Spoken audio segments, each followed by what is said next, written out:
Bom dia mais uma vez, voltamos com a sessão da quarta-feira, 17 de junho, período da manhã. Continuando com a nossa pauta de julgamentos, vamos ao item 114, relatoria da conselheira Paula, conselheira Melson Tumileiro, S.A. Por favor, relatora, numa sustentação oral, então pode ir ao relato breve e ao voto. Sim, esse processo é da mesma matéria, apesar das peculiaridades serem diferentes ao processo anterior, mas o recorrente, nesse caso, busca, por meio do recurso voluntário, afastar também a aplicação da multa isolada por falta de recolhimento da contribuição social incidente sobre base de cálculo estimada em função de balanço ou balancete de suspensão ou redução relativa aos meses de dezembro de 2004, 2005 e 2006. A gente está vendo aí que são os meses de dezembro. A fiscalização, ao realizar o sistema de revisão das declarações do contribuinte, detectou divergências entre as informações prestadas nas DIPJs dos anos calendários de 2004, 2005 e 2006 e as declaradas nas DCTFs dos períodos correspondentes. Verificou que os valores relativos ao tributo mensal por estimativa informados nas DIPJs não foram declarados nas DCTFs correspondentes.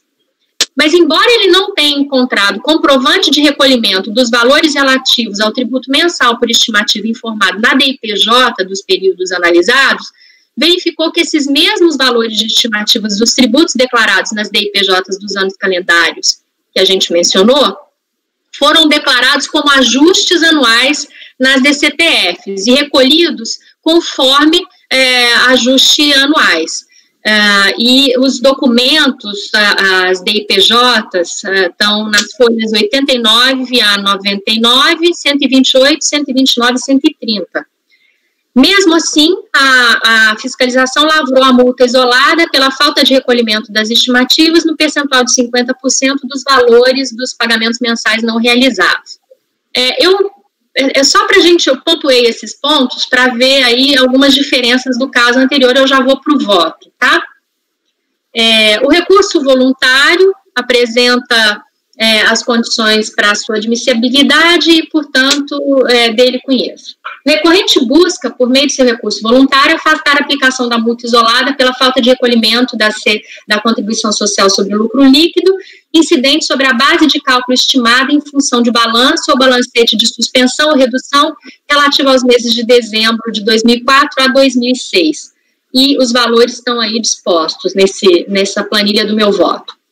A fiscalização, ao realizar o sistema de revisão das declarações do contribuinte, detectou divergências entre as informações prestadas nas DIPJs no período analisado e as declaradas nas DCTFs dos períodos correspondentes. Verificou que os valores relativos à contribuição social mensal por estimativa informado na DIPJ não foi declarado na DCTF correspondente. A recorrente alega que o valor do ajuste anual seria equivalente ao valor das estimativas e que, por um equívoco, teria declarado nas DIPJs respectivas o valor de estimativas, enquanto, na verdade, seriam de ajuste anual. A fiscalização não encontrou comprovante de recolhimento dos valores relativos ao tributo mensal por estimativa informado na DIPJ. Não obstante, verificou que esses mesmos valores declarados foram declarados como ajustes anuais nas DCTFs e recolhidos em consonância com a previsão legal para recolhimento dos tributos apurados no ajuste anual. Mesmo assim, lavrou a multa isolada pela falta de recolhimento das estimativas no percentual de 50% dos valores mensais não realizados. Nesse sentido, cabe avaliar se o recolhimento do tributo como ajuste anual e não como estimativa ao final do ano calendário teria o condão de afastar a multa pela falta de recolhimento das estimativas no mês de dezembro. De início, ressalta-se que o pagamento de RPJ, contribuição social por estimativas mensais, foi instituído pela Lei 9.430 de 96 como uma alternativa à apuração trimestral, prevista no mesmo diploma legal.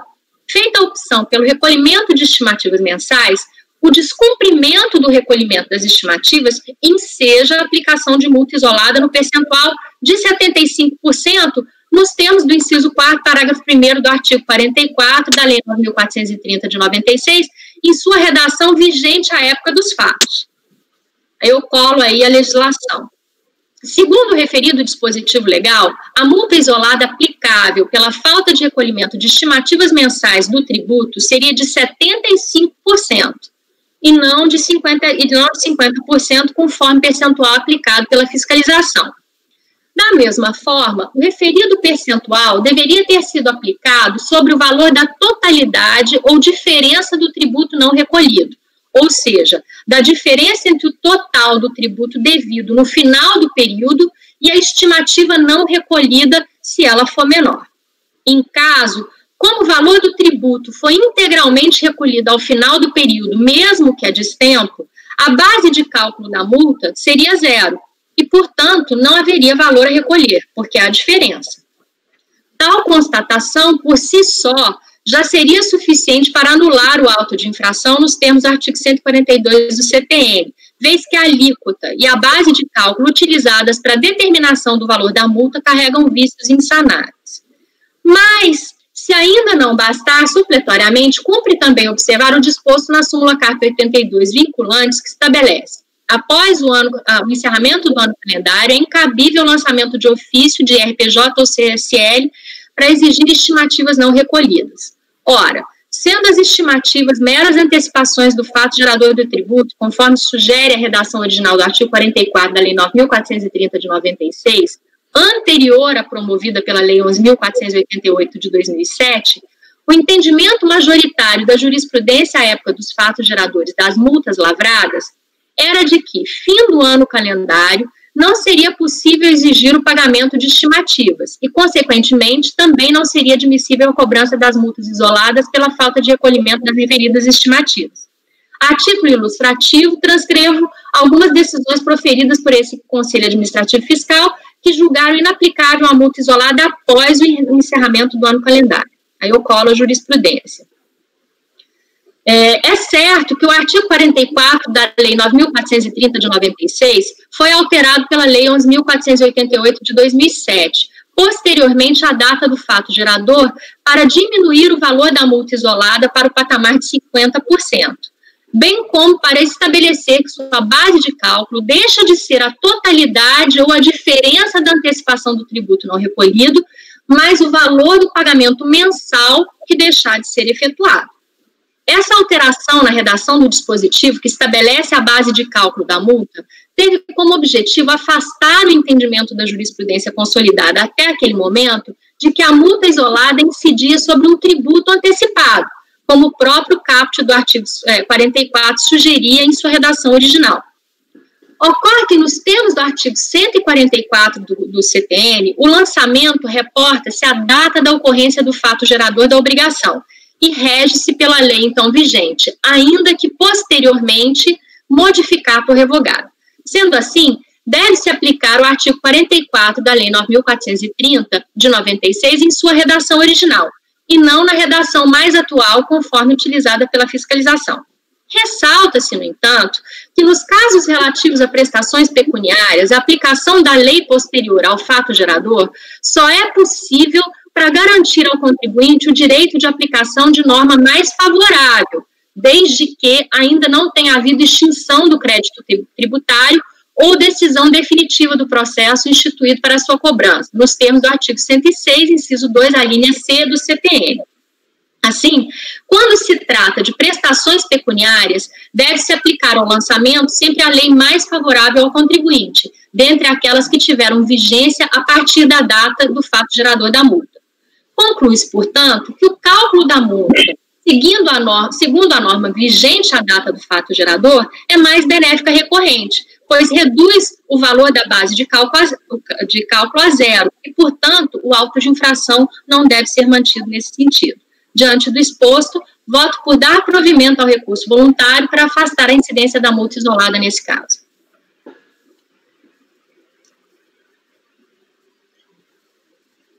Muito bom.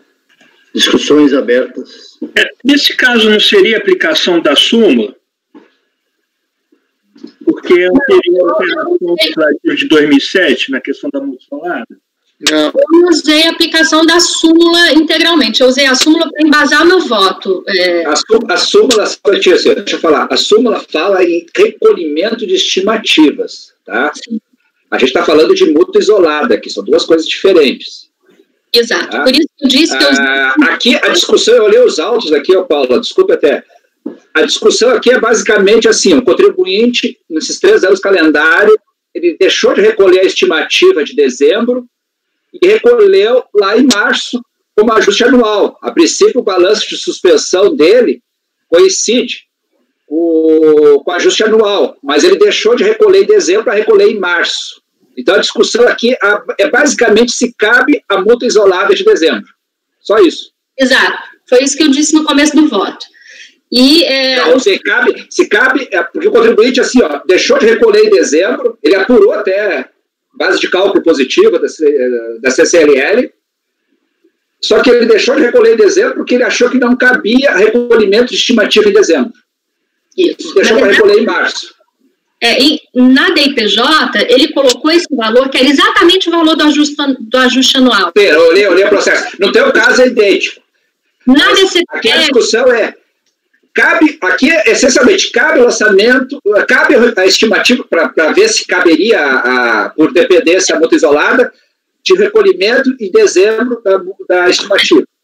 Na DCTF, ele coloca que era ajuste anual. Então, ele fala que ele informou na DIPJ equivocadamente. O fato é, não há diferença, porque o que fala a lei na época da vigência do fato? Que a multa, ela incide sobre a diferença do tributo não recolhido.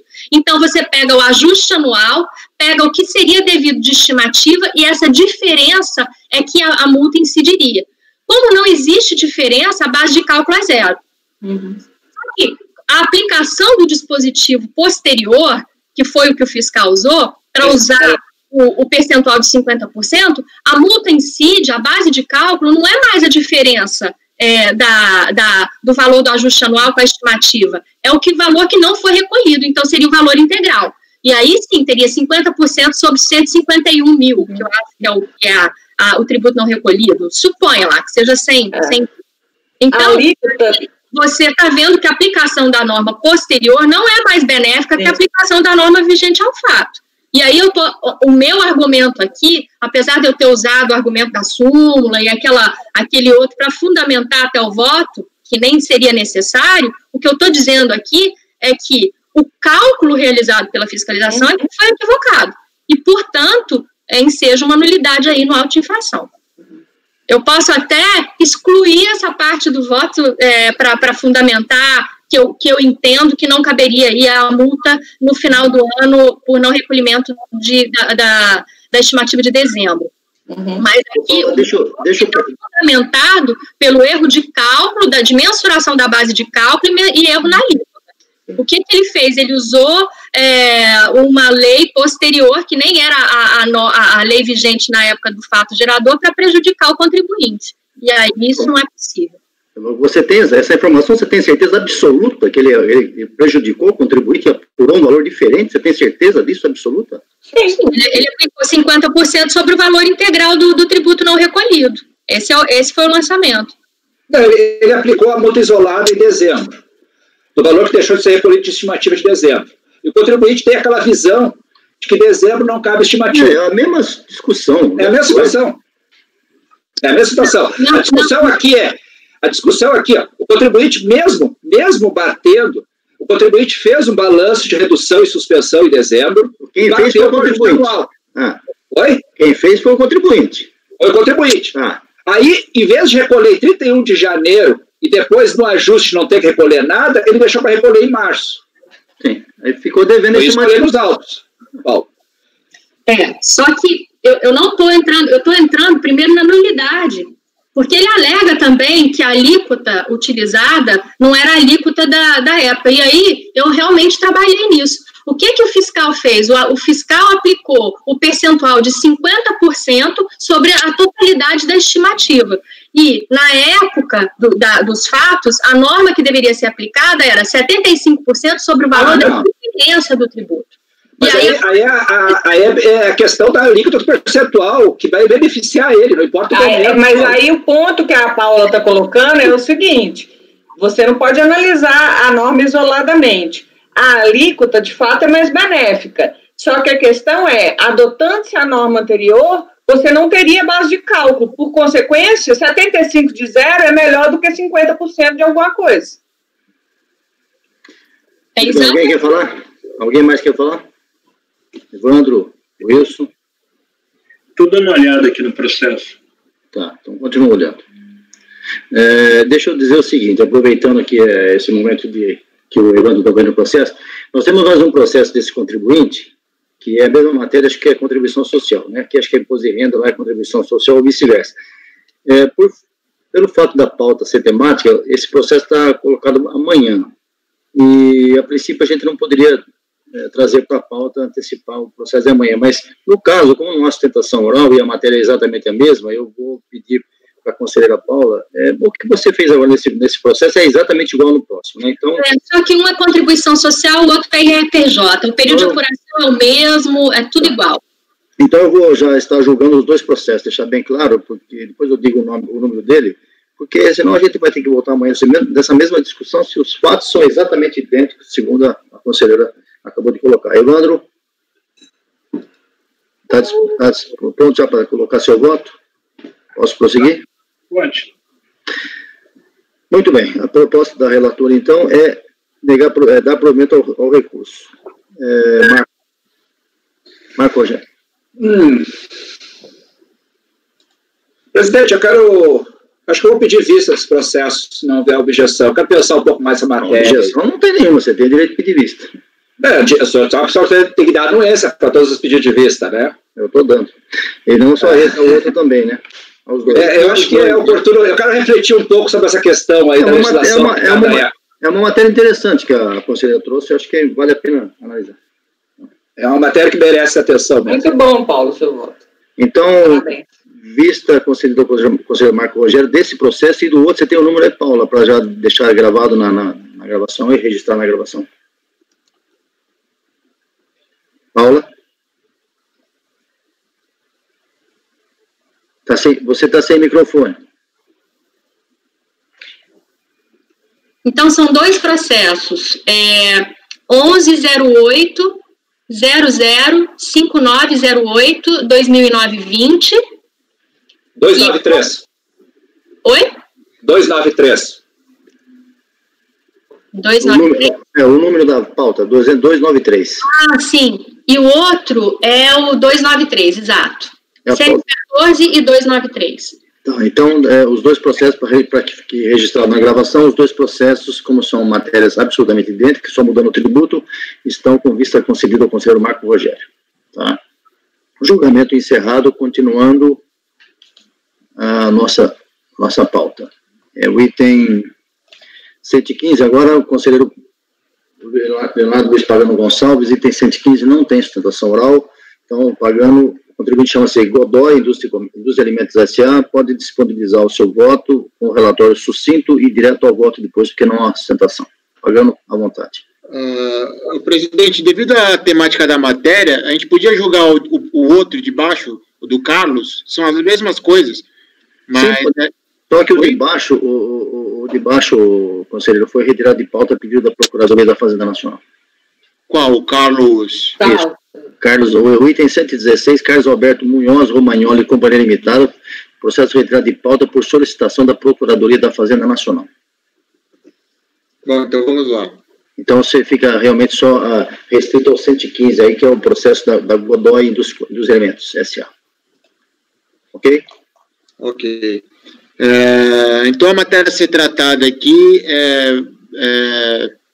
é um recurso voluntário. Nós também estamos tratando aqui de multa isolada, perdão, não é aplicação de multa isolada, é aplicação de multa isolada, apesar deles terem denominado como multa isolada, não é, nós mais para frente vamos ver que não é isso, tá? Vamos lá. Então, é recurso voluntário, interposto face ao acordo proferido pela DRJ, que manteve integralmente o lançamento relativo à multa isolada aplicada sobre o débito não compensado no processo administrativo 2009-11. Segundo o despacho decisório, a compensação objeto do processo final 2009-11 foi considerada não declarada nos termos do inciso 2º do parágrafo 12 do artigo 74 da Lei 9.430, devido ao crédito utilizado ser de terceiro não identificado na cisão ocorrida na empresa Aurora e na incorporação da empresa recorrente. Em seguida, foi lavrado o presente ato de infração exigindo multa isolada no importe de 75%, nos termos do inciso 1 do caput do artigo 44 da Lei 9.430, alterado pelo parágrafo 4º do artigo 18 da Lei 11.488, de 2007, sobre os débitos não compensados no processo administrativo final 2009-11. Tá? Esse aqui é o relatório, eu só queria chamar a atenção aos conselheiros. Por que foi aplicada a multa de 75% aqui? Porque aqui a compensação ela foi considerada não declarada, devido à utilização de crédito terceiro.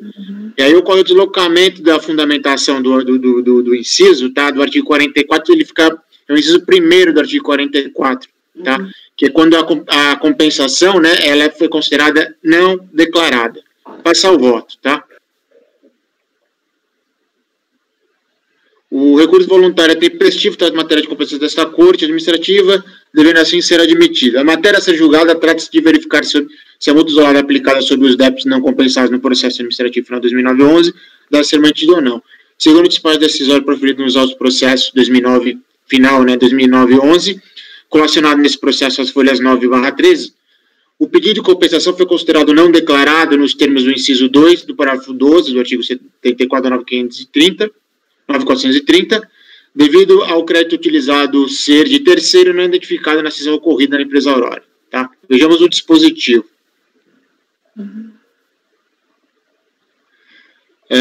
Precisa fazer a leitura do dispositivo? Não.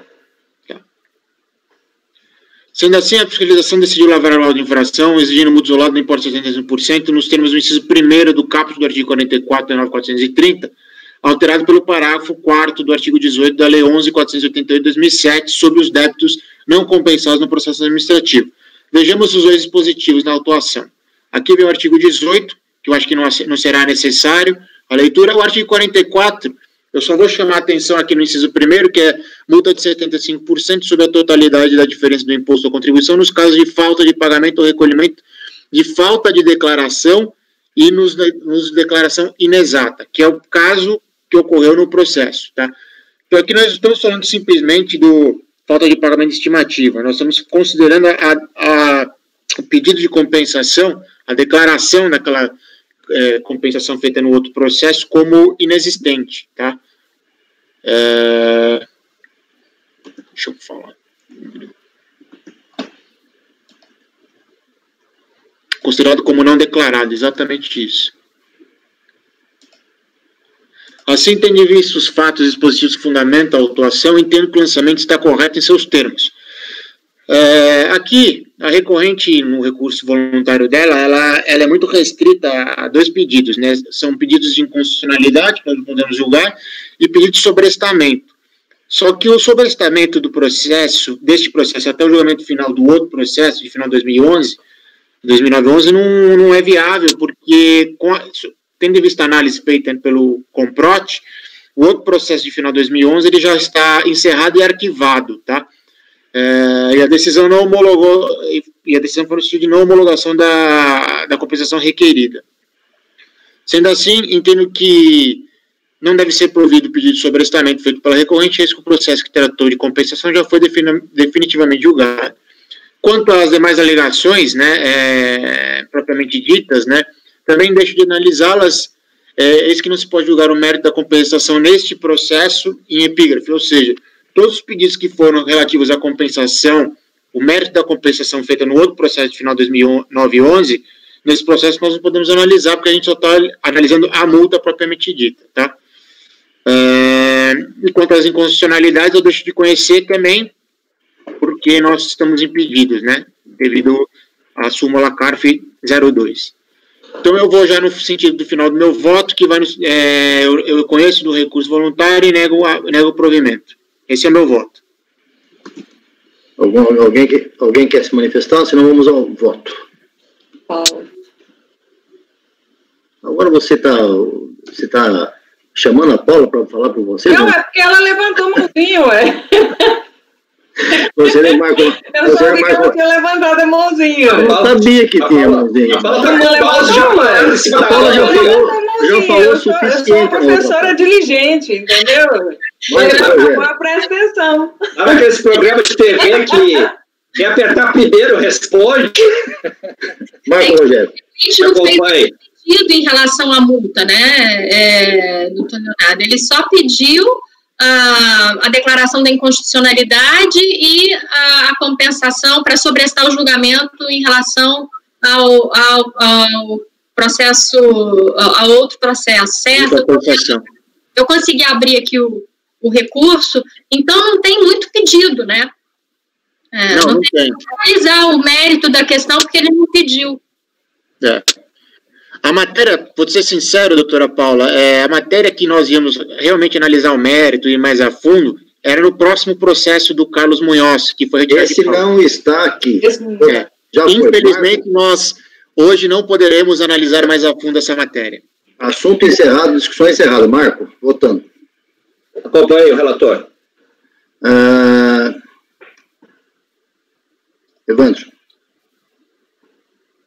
Evandro, o microfone. Evandro. Conselheira. O relator. Conselheiro Wilson. Acompanhe o relator. Conselheira Paula. Acompanho também o relator. Luciano. Acompanho o relator também. Também, por unanimidade, negado o provimento. Continue, julgamento encerrado. Continuando, item 117. O relatoria do conselheiro Luciano Bernatti. Contribuinte é Leandro Stelait. O item 117. Também não haverá sustentação oral, de modo que, Luciano, por favor, faça um breve relato e direto ao voto. Perfeito, presidente. Só um minuto aqui, deixa eu só abrir. Já foi disponibilizado para o Wilson esse voto aí, Luciano? Sim, foi encaminhado. Recebeu, conselheiro Wilson? Ok. Recebi, Luciano. Então pode ir em frente. Perfeito. O contribuinte é equiparado à pessoa jurídica, portanto, tem as obrigações para entregar. Esse é o breve resumo, vou fazer um resumo aqui dos fatos. Tem a obrigação de entregar, de cumprir as obrigações tributárias relativas à pessoa jurídica. Uma delas é a entrega da DIMOB. Ele tem a obrigação da entrega da DIMOB e o processo tem por objeto o lançamento em virtude da entrega a destempo dessa declaração. Ele demorou 8 meses para entregar, portanto, foi notificado o lançamento de R$40 mil. E aí, basicamente, ele alega em sua defesa que foi cometido um erro por um terceiro. Esse terceiro era uma pessoa que trabalhava para ele, e essa pessoa, quando preencheu a declaração do ano de 2011, ela colocou que a pessoa jurídica estava extinta, o que fez com que houvesse a antecipação da apresentação da DIMOB, e, portanto, ele, com esse erro, ele não percebeu esse erro e foi entregar apenas 8 meses depois, que era o prazo específico para que, se não tivesse extinto, e aí gerou a causa. Gerou a notificação, gerou o lançamento, inclusive a multa, né? Eu vou, então, para o voto, na página 3. Olha lá, tempestividade. Com base no artigo 33 do decreto, na constatação da data de intimação da decisão da RJ, bem como o protocolo do recurso voluntário, conclui que esse é tempestivo. Razão pela qual eu conheço e no mérito passa apreciado. São 3 as teses da recorrente. Em síntese, inexistência de atividade empresarial, existência de erro de fato de terceiro, com assimilação de opções distintas das pretendidas pelo declarante, e tempestividade na apresentação da DIMOB. O recorrente é equiparável à pessoa jurídica de direito privado, regularmente constituído, por 8990, escrito no CNPJ tal, atuante no ramo de outras obras de acabamento da construção.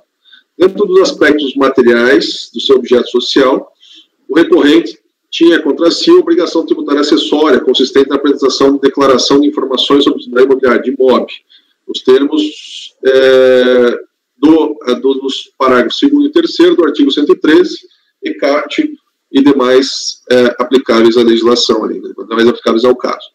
Assim, uma vez que regularmente constituída para atuar na área de obras de acabamento da construção, e exercendo, compete ao requerente proceder à lavratura e entrega de declaração de DIMOB. Deve-se ressaltar que o artigo 1º da Instrução Normativa 1115/2010 prevê que a DIMOB é de apresentação obrigatória obrigatória para as pessoas jurídicas e equiparadas.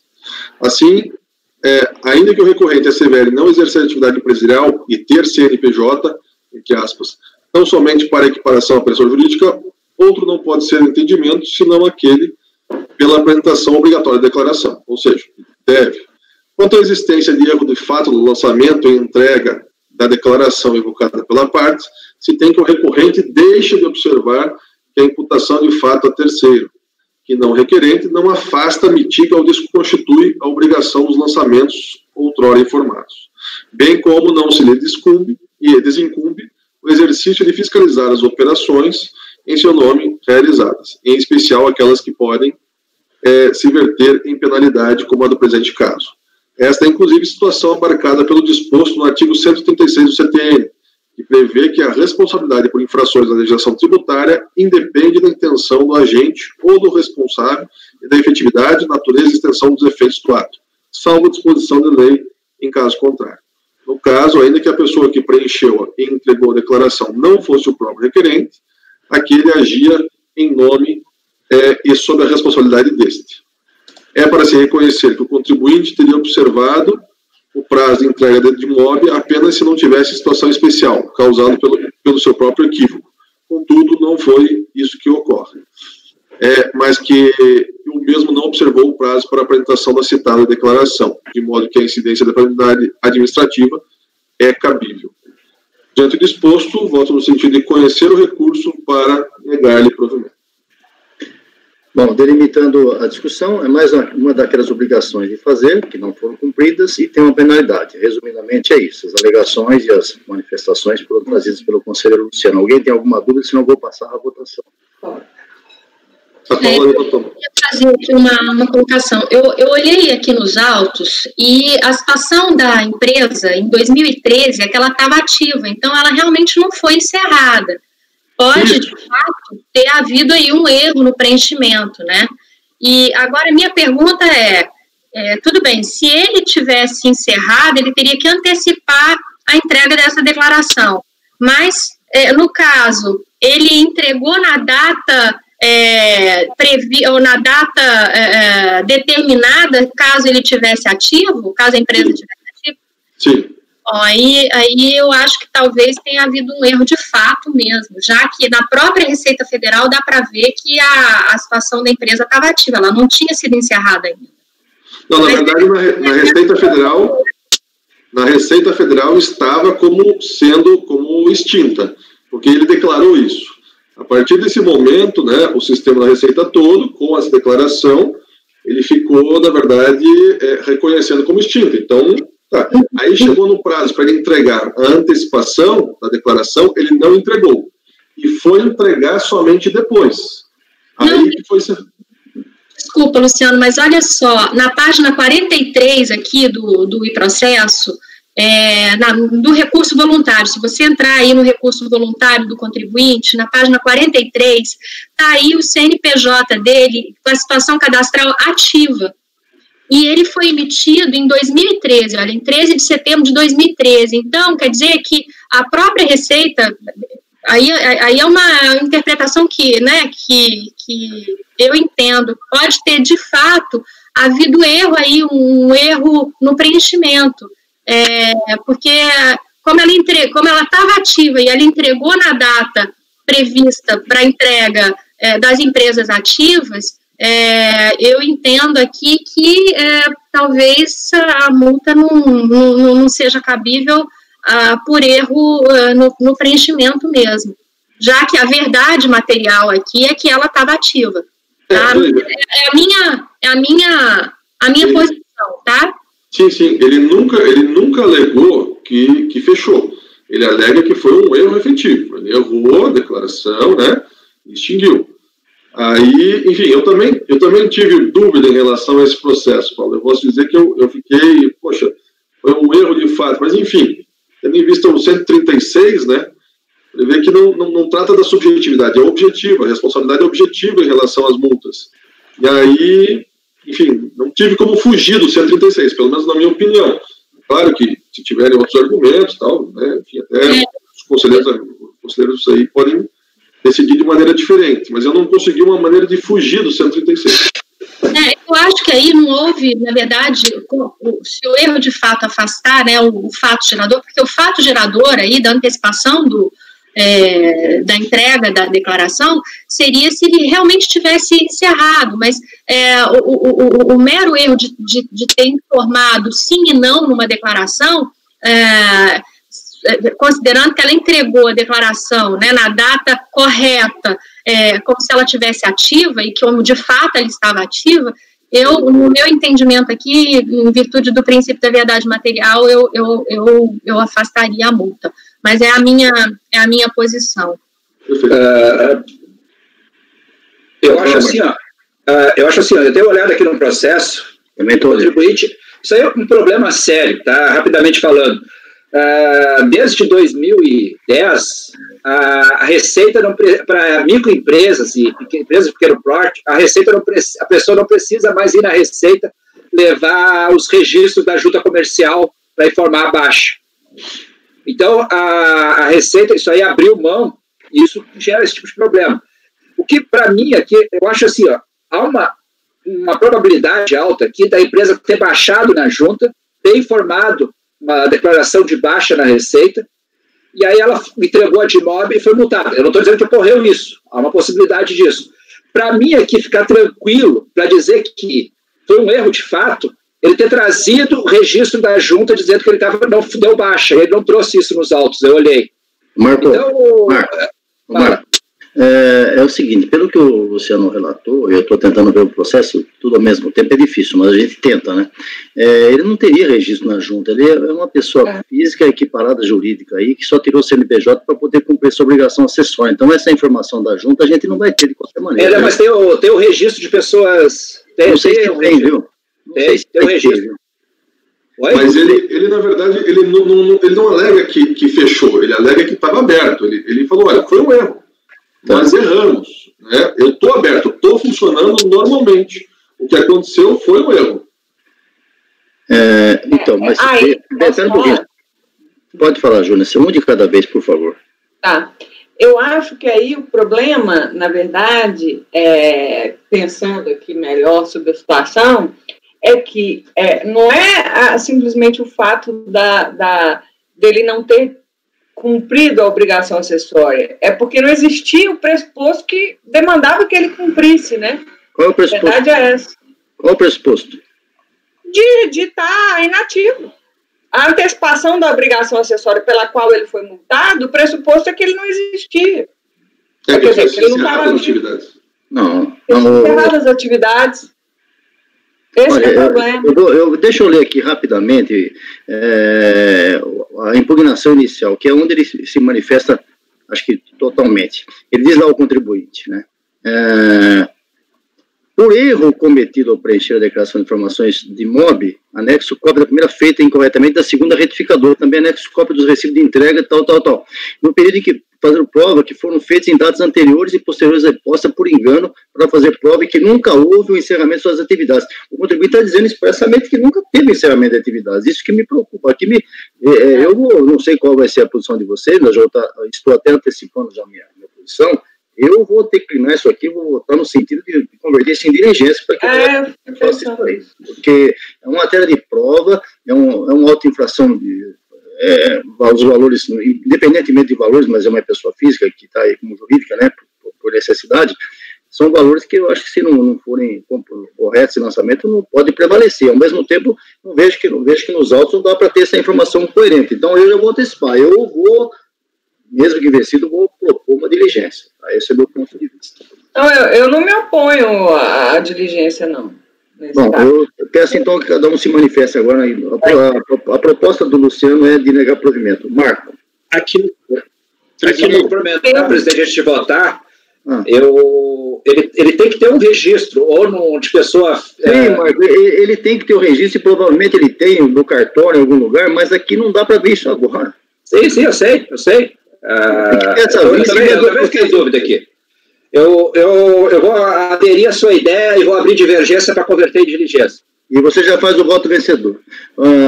Tá bom? Ok? Lógico, você vai fazer o voto vencedor, porque vai ter que ter voto vencedor, porque o Luciano deu o voto dele, negando o provimento. Conselheiro Pagano. Eu vou pela diligência também. Conselheiro Evandro. Pela diligência. Júnior. Diligência. Paulo. Wilson. Diligência. Paula. Eu voto por dar provimento por causa do CNPJ que ele anexou aí, que estava... Voto por dar provimento, ponto. Já falou antes. O Luciano já votou. Eu também voto pela diligência, então, por maioria, vamos se converter em diligência, vencer o relator e a conselheira Paula, que dava provimento. O Luciano está excelente o voto, é apenas uma questão de, até para reforçar seu voto, tá? Uma questão de ser justo, né, entre aspas, a verdade material, como a Paula levantou aí. Acho que a gente tem esse dever de fazer isso com o contribuinte, porque, para mim, eu não estou satisfeito com nenhuma das duas posições. Né? Ele alega na impugnação que nunca fechou e, ao mesmo tempo, tem informação que teria fechado. Então, é melhor ver. Bem feito, presidente. Acho que foi melhor assim mesmo. Julgamento encerrado. Continuando, alguém vai falar? Não. Vou dar intervalo, não. Agora só no almoço. Aí que nós temos muita coisa pela frente. Continuando, a relatoria da conselheira Paula tem 4 processos, 1, 2, 3, 4 processos do mesmo contribuinte, J.A. Rezende Advogados. O assunto é o mesmo? O assunto é o mesmo. Mas não é parecido, né? Parecido. Eu acho que só um que foi retirado de pauta, que era diferente, mas todos são o mesmo caso. É súmula, então é bem simples. Os processos não são repetitivos, né? Não são repetitivos. Não, e aqui não consta, conselheira, nenhuma retirada de pauta, a não sei que tenha sido retirada de pauta antes. Não, desculpa, é porque eu indiquei para a pauta, mas um dos processos que era diferente, o valor era superior a R$1 milhão, então ele não entrou na pauta. São os itens 118, 119, 120, 121, relatoria da conselheira Paula Santos de Abreu, contribuinte J.A. Rezende Advogados. Pode fazer o relato e o voto. Certo. Caso de notificação de lançamento de multa por atraso na entrega da DIPJ do ano calendário de 2006. O contribuinte ele apresentou impugnação alegando que a denúncia espontânea prevista no artigo 138 do CTN exclui a responsabilidade pela infração, sendo, portanto, nulo o lançamento dessa multa. A DRJ, embora tendo reduzido o valor da base de cálculo da multa, manteve a aplicação da mesma com fundamento na súmula CARF 49.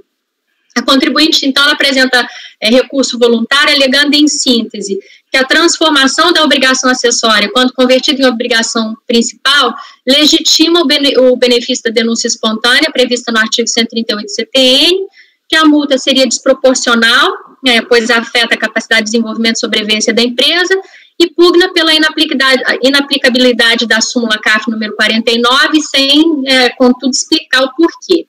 Eu já vou direto para o voto, ele é bem sucinto.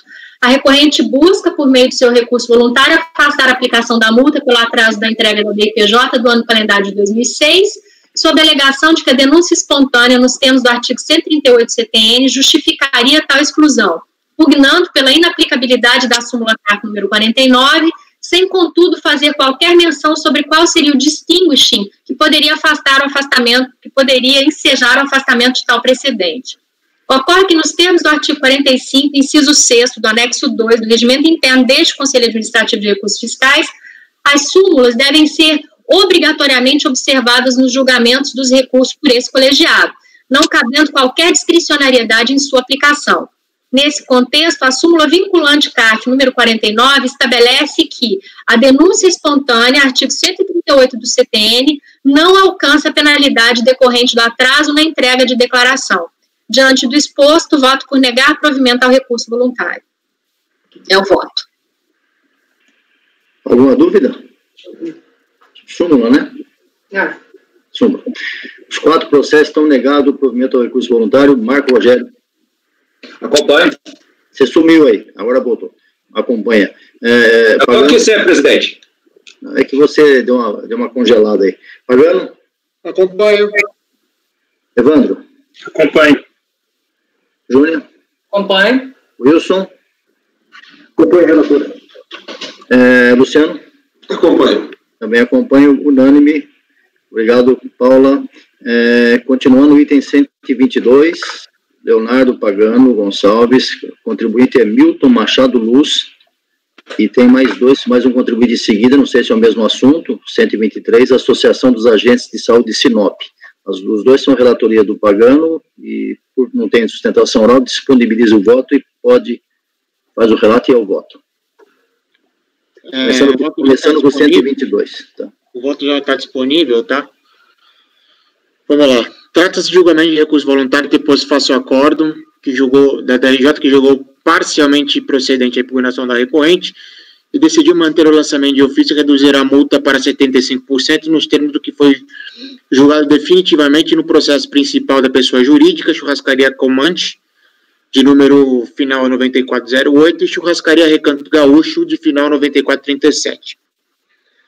Só para entender que esse processo é um pouco, ele vai falar de pessoa física, mas na verdade já teve a discussão, inclusive foi determinado pela presidência da turma, da Câmara, que esse processo foi julgado por nós, né, porque ele é decorrente de um processo de RPJ. Tá, mas aqui a gente vai falar de imposto de renda de pessoa física. Então, como já teve a discussão em relação à competência para nós julgarmos esse processo, que está já nos autos, eu entendo que, como já foi determinada a competência para nós julgarmos, eu estou acatando e estou julgando, tá? Antes de alguém levantar alguma questão em relação a esse processo ser de pessoa física. Mas no decorrer do processo, se a gente tiver dúvida, eu explico melhor, ou acho que vai ficar mais claro, vocês vão conseguir entender. Porque esse processo ele é decorrente desses dois outros processos principais, que são de omissão de receita. Tá? O recorrente foi autuado e intimado para recolher crédito tributário relativo a imposto de renda, imposto sobre a renda de pessoa física, com multa de ofício agravada de 300% no ano calendário de 1992, conforme auto de infração e demonstrativo às folhas 123 a 128, decorrente de omissão de receita operacional apurada nas pessoas jurídicas, das quais o contribuinte é sócio, conforme o registro no termo de constatação de folha 117 e 121. Ou seja, trata-se de processo de pessoa física que tem por objetivo a exigência de crédito tributário decorrente de rendimentos considerados automaticamente distribuídos por força de omissões de receita identificadas nas pessoas jurídicas, Churrascaria Comanche e Churrascaria Recanto Gaúcho, no ano calendário 92 e 93, empresas das quais o autuado é um dos sócios.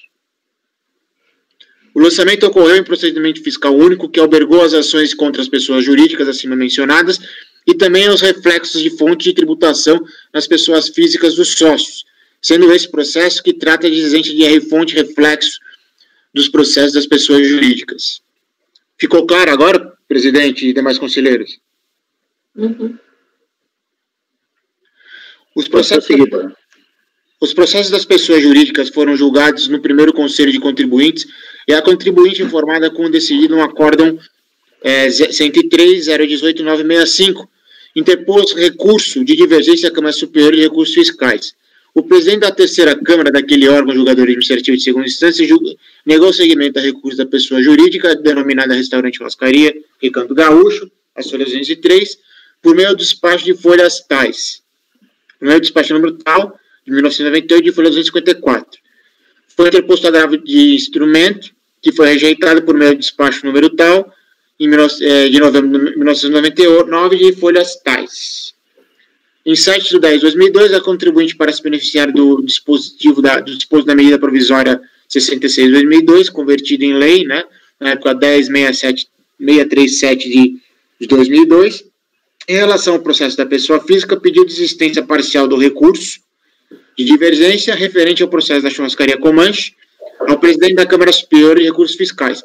Isso tudo porque esses processos, como eles estavam juntos, depois eles foram separados, foram juntos até a Câmara Superior, entendeu? Até a turma ordinária. Depois foi separada e os processos das pessoas jurídicas foram para a Câmara Superior. Lá, nessa fase, a recorrente, ela pediu o parcelamento dos débitos, tá? Em 31 de 1 de 2003, diz totalmente do recurso especial de divergência, de folha total, informando que está quitando a totalidade do débito. Ou seja, os processos das pessoas jurídicas que seguiram, né, ela decidiu todos parcelar e quitar o débito. E nesse processo aqui, ela também fez isso, só que aqui ela não quitou o débito, porque ela queria se utilizar do benefício da quitação do principal das pessoas jurídicas. O contribuinte efetuou o pagamento do crédito relativo ao imposto de renda pessoa física com base nas decisões proferidas pela terceira Câmara do primeiro Conselho de Contribuintes que julgou parcialmente procedente os autos de infração das pessoas jurídicas e que desqualificou a multa agravada de 300% com os benefícios da lei, que determinou a redução da multa em 50% e dispensa dos juros de mora até janeiro de 1999. A autoridade administrativa, ao analisar os pagamentos efetuados pelo contribuinte, pessoa física, não concordou com os valores recolhidos sob a arguição de que o contribuinte não pode se beneficiar dos julgados do primeiro conselho, proferidos nos processos principais das pessoas jurídicas em relação ao presente processo ao presente processo de pessoa física, porque teria desistido do julgamento desse processo. Intimou a pagar o crédito tributário do imposto de renda da pessoa física com redução do percentual de 50% a ser aplicado sobre a multa de 150%. Então, ou seja, a multa era qualificada de 300, desceu para 150, com a redução da própria decisão anterior, né, na de primeira instância, com redução porque é ali aplicada a espécie. O princípio da retroatividade benigna da penalidade. E o crédito lançado no auto de infração integralmente, somente imputando o cálculo a parcela já paga. Ou seja, a parcela que ela pagou em relação à adesão ao parcelamento, ele subtraiu e falou, ó, essa parte do imposto aqui você tem que pagar porque você não pagou totalmente o valor da dívida. E aí ela foi excluída do parcelamento. Tá?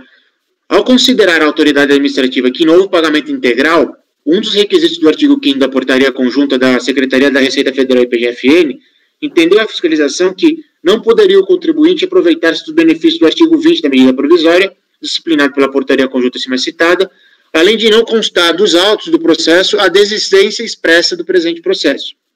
Vocês estão entendendo ou precisa explicar alguma coisa, presidente? Eu quero um esclarecimento, por favor. Sim. Ele chegou enquanto pessoa física, aderir ao parcelamento? Então, ele disse que aderiu ao parcelamento nas pessoas jurídicas. E disse que aderiu ao parcelamento e pagou na pessoa física. Só que ele não apresentou a petição de desistência, tá? E segundo a fiscalização, ao analisar o valor do débito deste processo de pessoa física, o valor que ele quitou não era o valor total. Então ficou nisso. Ele disse que alegou, mas não apresentou a petição de desistência. Mas existe uma quitação parcial pelo parcelamento. A minha dúvida é a seguinte, ainda que não tenha petição, se existe a formalização de um parcelamento, ele renuncia à esfera administrativa. Então, acontece o seguinte, ele fez o parcelamento, ele disse que fez o parcelamento nas pessoas jurídicas, e fez e pronto, esse deu certo. Na pessoa física, ele veio informar nos autos que ele fez o parcelamento, mas não apresentou a petição, nem de desistência, nem de adesão do parcelamento. Você entendeu? Ou seja, ele não comprovou que aderiu ao parcelamento. Não comprovou. Só que ele veio aos autos e pagou a parcela que ele entendia devida. E pagou. Só que ele não comprovou que tinha aderido ao parcelamento. Então ele pagou. Não, pera um pouquinho, Pagano. Vamos tentar. Deixa eu ele pagou uma parcela que ele entendeu devida, quer dizer, ele achou que eu dividi em 10 parcelas, pagou uma. É isso que ele fez? Mais ou menos isso? Não. Ele pagou um valor que ele entendia que seria o valor total do processo. Tá. Entendeu? Porque, como ele aderiu ao parcelamento das pessoas jurídicas, e houve a redução da multa e dos acréscimos, né, moratórios e juros, ele achou que isso também, porque esse aqui é um decorrente dos outros processos, ele achou que esse processo também teria tal redução. Veio aos autos e falou assim, ó, como eu aderi ao parcelamento, eu estou pagando o valor X, menos com a multa de 50%, menos e com a redução dos encargos moratórios. Você entendeu? E aí ficou sobrando saldo. Ficou sobrando saldo. Que é o que está se discutindo aqui. Ok. Você entendeu? Bom, entendi. Agora vamos em frente. Então, o que acontece? Ele aderiu ao parcelamento nas pessoas jurídicas, falou que aderiu na pessoa física, mas não aderiu, fez o pagamento parcial, tá? E a fiscalização falou assim, ó, não está totalmente pago, porque neste processo você não aderiu ao parcelamento, e você não tinha o direito dessa redução. Basicamente foi isso. Tá ok? Bom, pode ir, já terminou?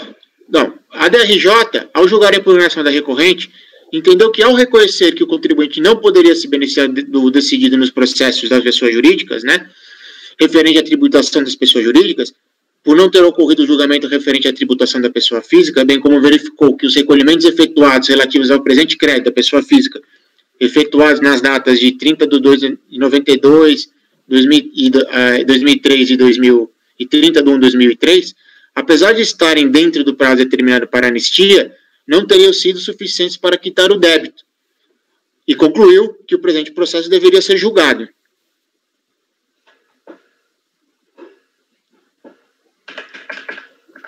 Precisa terminar de fazer a leitura do que foi decidido, presidente, em relação a isso? Não precisa não, Wagner. Pode ir em frente com o seu voto aí. Tá. Vamos lendo aí. Pulando essa parte do DRJ, porque essa parte vai explicar o porquê que ela considerou, né, ela entende que o julgamento deveria ter continuado, você entendeu? Ou seja, foi excluído do lançamento o valor pago pela recorrente nos autos e o valor de receita excluída do processo da churrascaria Recanto Gaúcho, processo tal, onde foi afastada a tributação dos meses de outubro e novembro de 99, bem como a redução da multa qualificada para o percentual de 75%. Então, o valor que ela pagou, mais os valores relativos aos processos das pessoas jurídicas, que repercutiram diretamente nesse processo de pessoa física, foram excluídos. Além do que, a redução da multa qualificada para 75%, que foi da decisão ECOR nesse processo. A continuidade foi daí para frente. Vocês entenderam agora? Sim.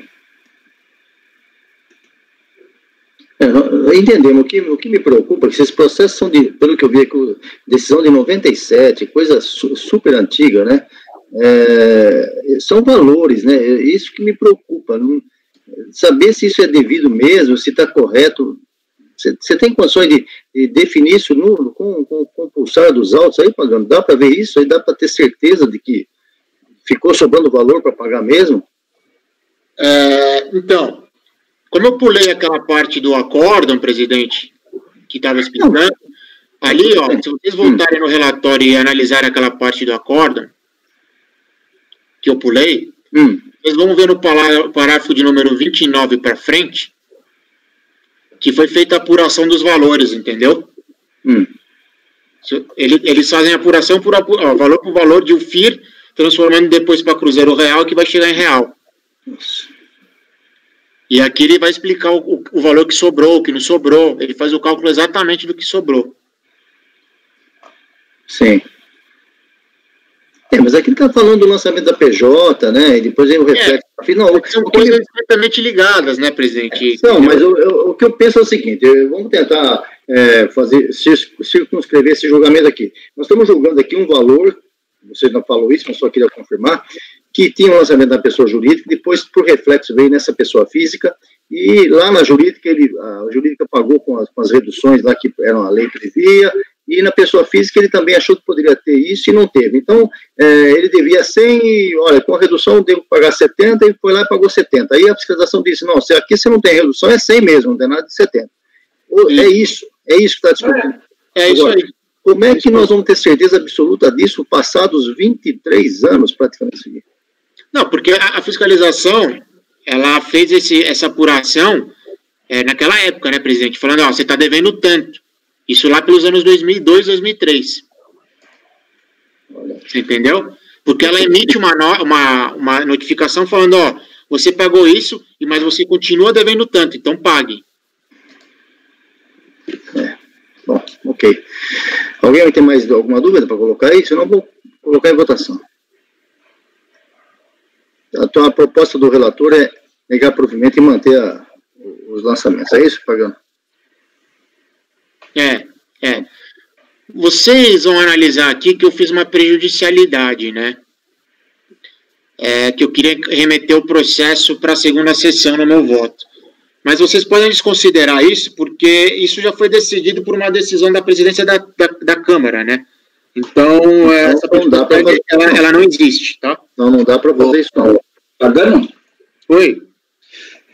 Eu estava olhando os dois processos ali, que esse aqui seria reflexo, tá?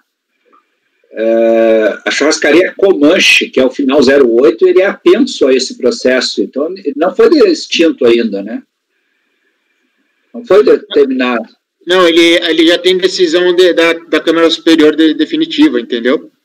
Mas ele está apenso aqui, então... Ele é apenso para conseguirmos julgar esse processo. Poder julgar esse aqui, tá certo? Ah, tá. E o outro está arquivado já até. Então tá. Esse aqui é um processo assim, presidente, que os atos 95, né? 92 estava em cruzeiros.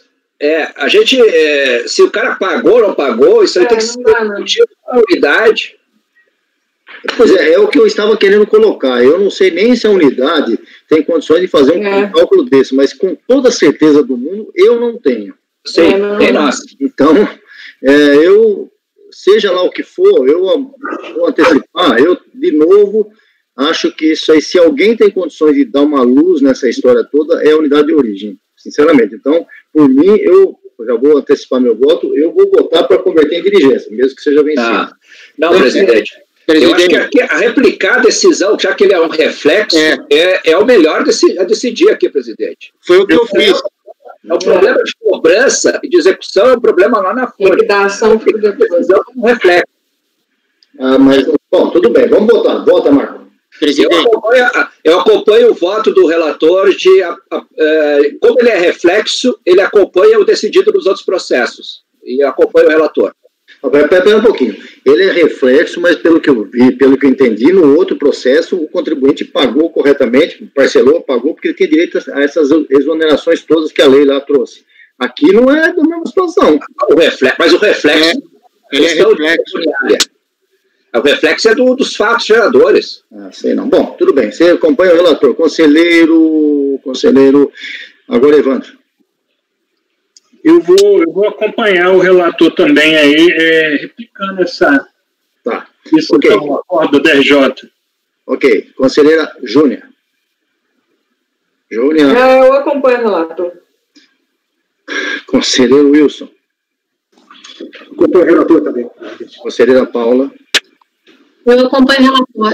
Eu até pensei na diligência, só fazendo, mas na execução, a unidade de origem vai fazer a execução e ele pode, inclusive, impugnar os cálculos. Então, pode reabrir a discussão sobre o cálculo. Por isso que eu acompanho o relator. Conselheiro Luciano? Eu vou pela diligência, presidente.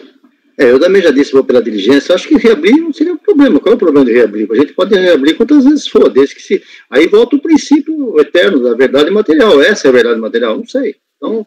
Da minha parte, não me sinto nem um pouco confortável de cobrar um contribuinte que eu não tenho certeza se ele deve, até porque, olha o tempo transcorrido, olha as moedas envolvidas, a Receita tem até planilha, era um Infirbo, nós sabemos, somos da Receita, sabemos, a Receita tem planilha, tem sistemas lá que já nem existem mais para fazer essas conversões, francamente tem muitas dúvidas, mas de qualquer maneira, a maioria, democracia tem essa vantagem, a maioria vence, então...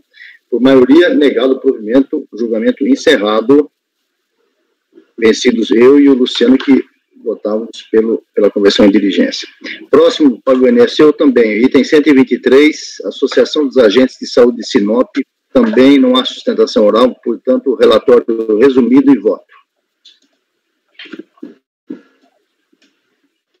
Ok, Pagano? Ok, eu estou tentando o mais rápido possível, mas se eu for mais rápido, ninguém vai entender nada, né? Não, só disponibiliza aí. Posto no acordo proferido pela delegacia da Receita Federal, estou comprovado o pagamento de IR Fundo sobre rendimentos assalariados, né? São salários de funcionários exigidos no ato de infração. Vou passar o voto.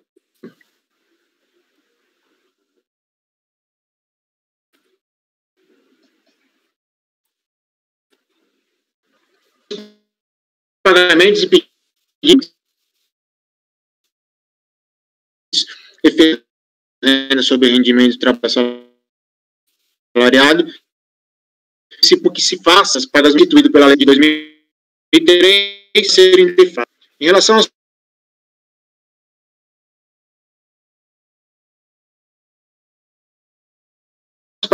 pela recorrente, a Fazenda Nacional a título de IR Fonte.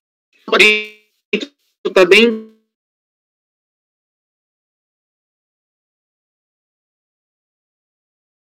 detalhado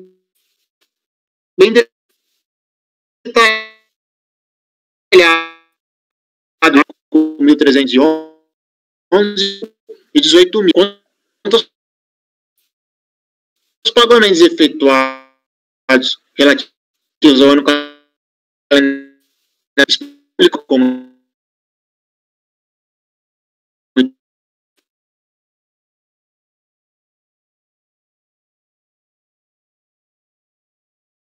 tudo bem, inéditos os anos calendários de 2000.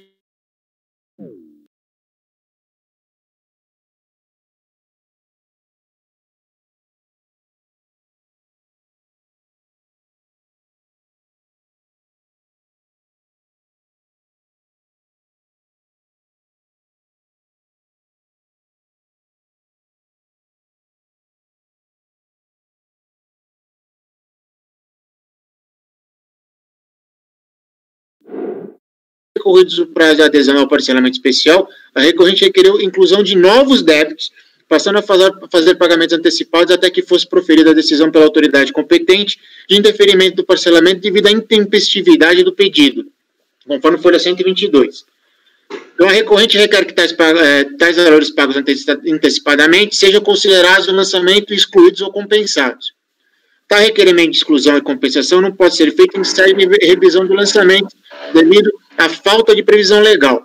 Outro ponto importante levantado pelo acordo recorrido é que os pagamentos que a recorrente pretende sejam considerados para diminuir o crédito tributário foram feitos no Código 7122, relativos ao parcelamento instituído. Trata-se, pois, de pagamentos desatrelados de qualquer débito específico. O documento de arrecadação não traz nenhum elemento que possa identificar tributo ou período específico.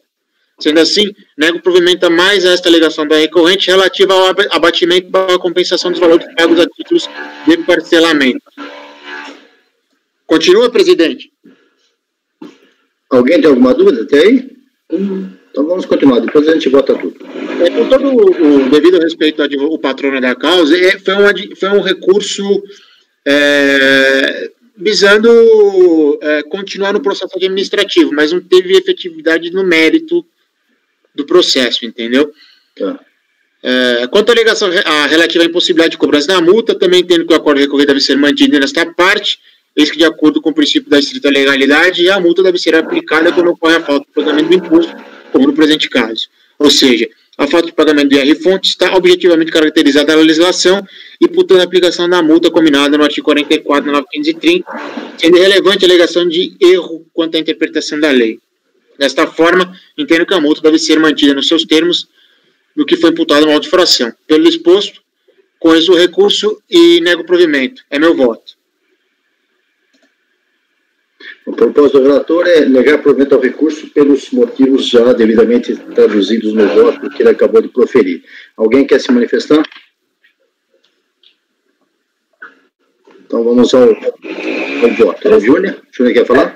Não é nada disso em respeito aqui ao voto, não. É só porque está com uma construção aqui e eu estou precisando de um fone. Mas, enfim, se eu puder dar depois um intervalinho de 1 segundo só para pegar fone, porque eu não estou conseguindo ouvir. Tá, então nós vamos fazer a votação desse caso e já paramos 5 minutos. 1 minuto. É só para eu ir ali pegar 5 minutos, a gente para 5 minutos e vai tomar um café. Então vamos lá, vamos votar agora. Eu já não estou conseguindo ouvir nada. Você está me ouvindo agora, pelo menos? Está muito baixo, porque ele está com aquele troço, eu não sei nem se vocês estão ouvindo, ele está com... Nós estamos ouvindo, sim, a britadeira aí. Infelizmente, vocês me desculpem, mas aí... Bom, então, para mim é difícil. Dá para você votar agora? Você consegue ouvir, pelo menos, para declinar seu voto? Não, tenho, consigo. Então vai, Marco, Rogério. Presidente, acompanha o relator. Conselheiro Evandro. Acompanha o relator. Conselheira Júnior. Acompanha o relator. Conselheiro Wilson. Acompanho o relator. Conselheira Paula. Acompanho o relator. Conselheiro Luciano. Acompanho o relator. Também acompanho, então, por unanimidade, e vamos ao intervalo de 5 minutos em função desse problema técnico que a Júlia acabou de dizer. Regina, por favor, intervalo. A gravação. Presidente.